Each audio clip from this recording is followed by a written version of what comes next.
dan kowe itu menjadi harus sembarang ucap sampai ngono sing ora trimo mengatakan ora ning ampun tuane ora dimakake bae.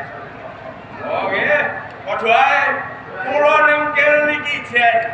Kula ganti bapak. Kula arep njaluk rewang karo bapak kula. Oh, ora bingung kan. Ya mergo kula pojok, kula ijen. Kowe isen menama karo aku bae. Oh nggih dong. Oh nggih. Apa?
Yohana